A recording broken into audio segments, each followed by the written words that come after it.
ভারতীয় দলে সুনীল ছেত্রীর পরবর্তী কে? তুমিও তো একজন ফুটবলার হিসেবে। দেখো, আমি 4 জনের নাম বলবো। তোমায় বলবো পার্থিব বড়ুই বলে একটা স্ট্রাইকার। পার্থিব বড়ুই, হ্যাঁ, যে তোমার নর্থ ইস্টের স্ট্রাইকার। ডেভিডের কথা বলবো, আমি শিব শক্তির কথা বলবো, এবং লালরিং সাঙ্গার কথা বলবো। যে সুনীল যে 13টা গোল করে আই লিগের হাইস্ট করার হয়েছিল, ও 15টা গোল করে কিন্তু ইন্ডিয়ানদের মধ্যে হাইস্ট গোল করার আই লিগ। তো এই 4 জনের মধ্যে। নমস্কার দর্শক বন্ধুরা, এক্সট্রা টাইম বাংলায় আপনাদের সকলকে স্বাগত। সুনীল ছেত্রী তিনি অবসর নিলেন এবং দীর্ঘ 19 বছরের তার ফুটবল জীবন, তারপরে তিনি কিন্তু অবসর ঘোষণা করলেন। আজ সোশ্যাল মিডিয়ায় একটি ভিডিও পোস্ট করে তিনি অবসর জানান। আগামী 6 জুন কলকাতার যুবভারতী ক্রীড়াঙ্গনে ফুটবলের মক্কায় তিনি কিন্তু অবসর নেবেন কুয়েতের বিরুদ্ধে ম্যাচে। এবং কিন্তু প্রশ্নচিহ্ন যেটা হচ্ছে যে সুনীল ছেত্রীর জুতোয় পা গলাবেন কে, অর্থাৎ সুনীল ছেত্রীর পরবর্তী স্ট্রাইকার হিসাবে কে থাকবে ভারতীয় দলে, সেই নিয়ে কিন্তু জল্পনা কল্পনা চলছেই। এবং সেই নিয়েই আমরা যোগাযোগ করেছিলাম প্রাক্তন ভারতীয় ফুটবলার দীপেন্দু বিশ্বাসের সঙ্গে। তিনি কিন্তু বিভিন্ন জায়গায় বর্তমান যে ভারতীয় ফুটবল, সেই ভারতীয় ফুটবলের একেবারে খুঁটিনাটি বিষয়ে একদম গ্রাসরুট লেভেল থেকে ফুটবলারদের দেখছেন, খুঁজে বার করছেন, কারণ তিনি নিজেও মডার্ন স্পোর্টিং দলের সঙ্গে যুক্ত রয়েছেন। সেক্ষেত্রে তিনি এই পুরো বিষয়টি নিয়ে একেবারে চর্চায় আছেন। তো আমরা তাকে জিজ্ঞেস করেছিলাম যে কে, কোন 4 জন বা কোন ফুটবলাররা হয়ে উঠতে পারেন ভারতীয় ফুটবলের ভবিষ্যতের তারকা বা ভবিষ্যতের সুনীল ছেত্রী হবেন কিনা, সেটা যদিও সময় বলবে, কিন্তু ভারতের ভবিষ্যতের তারকা কারা হতে পারেন সেই নিয়ে কিন্তু আমরা এদিন কথা বলেছিলাম দীপেন্দু বিশ্বাসের সঙ্গে। তো কি বলছেন তিনি, চলুন সেটাই শুনে নেওয়া যাক। এবার সুনীল ছেত্রী অবসর নিলেন আজকে, তুমি কি মনে করছো একেবারে সঠিক সিদ্ধান্ত এই সময় দাঁড়িয়ে? একদম সঠিক সিদ্ধান্ত। কেন সুনীল সঠিক টাইমে এবং সঠিক জায়গায় সিদ্ধান্তটা নিয়েছে। কেন যে অবদান ভারতবর্ষের ফুটবলে, এবং সেই রেসপেক্টটা ও লাস্ট ম্যাচে পাবে, যেহেতু ম্যাচটা যুবভারতীতে, এবং আমাদের বাংলার যে সমর্থকরা আছে এবং সারা ভারত থেকেও সমর্থকরা আসবে সুনীলকে একটা শুভেচ্ছা জানাতে। এবং সেটার মানে যুবভারতী একটা আদর্শ জায়গা, যেখানে অলিভার কানের মতো একজন খেলোয়াড়ের তার জীবনের শেষ ম্যাচ, এখানেও তাকেও 1 লক্ষ সমর্থকরা তাকে কিন্তু সংবর্ধনা জানিয়েছিল অলিভার কান। সেখানে সুনীল ছেত্রী তো আমাদের গর্ব, দেশের গর্ব।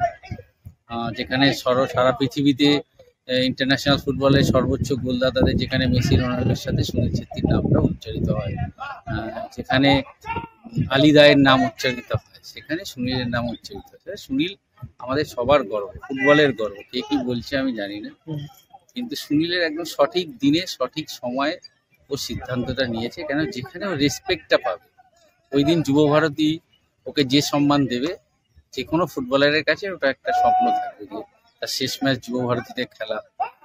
এবং বর্তমানে যে বাংলার ফুটবল যেভাবে যেভাবে প্রতিদিন মাঠে লোক আসছে, সেখানে সুনীলের যে শেষ ম্যাচটা আমার বাংলার প্রচুর সমর্থক আছে, তারা অনেক ভালোভাবে ওর ফেয়ারওয়েলটা। সেক্ষেত্রে কি মনে করছে যে নাম্বার 9 যেটা আজকে সুনীল ছেত্রী তার অবসরের ভিডিওতেও বলেছে, সেক্ষেত্রে ভারতীয় দলে সুনীল ছেত্রীর পরবর্তী কে? তুমিও তো একজন ফুটবলার হিসেবে। দেখো, আমি 4 জনের নাম বলবো। তোমায় বলবো পার্থিব বড়ুই বলে একটা স্ট্রাইকার। পার্থিব বড়ুই, হ্যাঁ, যে তোমার নর্থ ইস্টের স্ট্রাইকার। ডেভিডের কথা বলবো, আমি শিব শক্তির কথা বলবো, এবং লালরিং সাঙ্গার কথা বলবো। যে সুনীল যে 13টা গোল করে আই লিগের হাইস্ট করার হয়েছিল, ও 15টা গোল করে কিন্তু ইন্ডিয়ানদের মধ্যে হাইস্ট গোল করার আই লিগ। তো এই 4 জনের মধ্যে আমার এই 4 জনের একটা লড়াই থাকবে। এই 4 জনের মধ্যে কে সুনীল ছেত্রীর জায়গা নেবে। তবে আমি 4 জনের মধ্যে যেহেতু ডেভিডকে আমি কাছ থেকে দেখেছি, ডেভিডের কিন্তু এই জায়গা নেওয়ার অনেক বেশি সুযোগ আছে। কারণ ডেভিড যে ফুটবল আমরা খুব কাছ থেকে দেখেছি, লালরিং সাঙ্গাকে অত কাছ থেকে দেখিনি, পার্থিবকে দেখিনি, এবং একেও দেখিনি শিব শক্তি। কিন্তু এই 4 জন খেলোয়াড় আছে যারা সুনীলের জায়গা নেওয়ার ক্ষমতা আছে। সেক্ষেত্রে এই অবসরের পর সময়টা, একটা ছেলে দীর্ঘ 19 বছর ফুটবলটা খেলেছে, তারপরে এই অবসর, এটা একটা ফুটবলারদের একটা মানসিকতার উপর একটা মানসিক কি চাপ পড়ে? তুমি যখন ফুটবল ছেড়েছিলে তো মনের উপর কেমন প্রভাব পড়েছিল? একটা প্রভাব পড়ে। ফুটবলের লাইফ তো একটা আলাদা, সুনীলের লাইফটা তো দেখার মতো। মানে ওর যে ডিসিপ্লিন, যে ডেডিকেশন, সারা ভারত না সারা এশিয়ার ফুটবলারদের ফলো করা উচিত। সুনীলের যে ডেডিকেশন এবং ডিসিপ্লিনটা তো মারাত্মক, এটা তো মানতে হবে, না হলে এতদিন একটা দেশের হয়ে খেলা এবং ক্লাব ফুটবল খেলা সম্ভব না। তো এই ডিসিপ্লিন ও ডেডিকেশন যার আছে, এটা দিয়ে শেখা। তবে খারাপ লাগবে, ফ্যামিলির খারাপ লাগবে। বাড়ি দেখলাম আজকে স্ত্রী ওর মা কাঁদছিল যখন ও ঘোষণাটার কথা আলোচনা করেছে।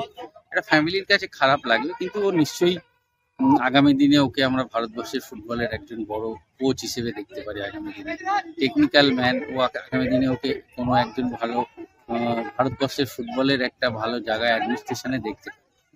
নিশ্চয়ই সুনীল ফুটবল ছেড়ে চলে যাবে না, ভালো একটা ফুটবলের সাথেই জড়িয়ে থাকে।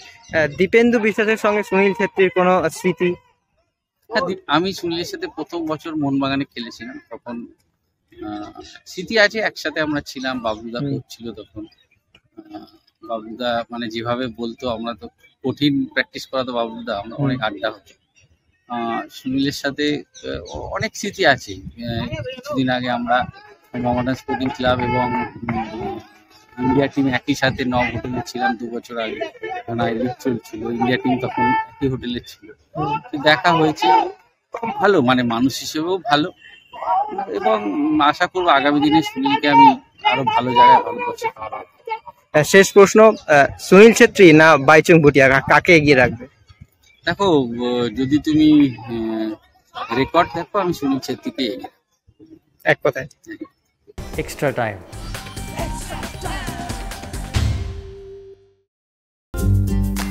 লেটেস্ট নিউজ আর এক্সক্লুসিভ ভিডিওর সঙ্গে আপডেট থাকতে এখনই সাবস্ক্রাইব করুন আমাদের ইউটিউব চ্যানেল। বেল আইকনে ক্লিক করতে ভুলবেন না যেন।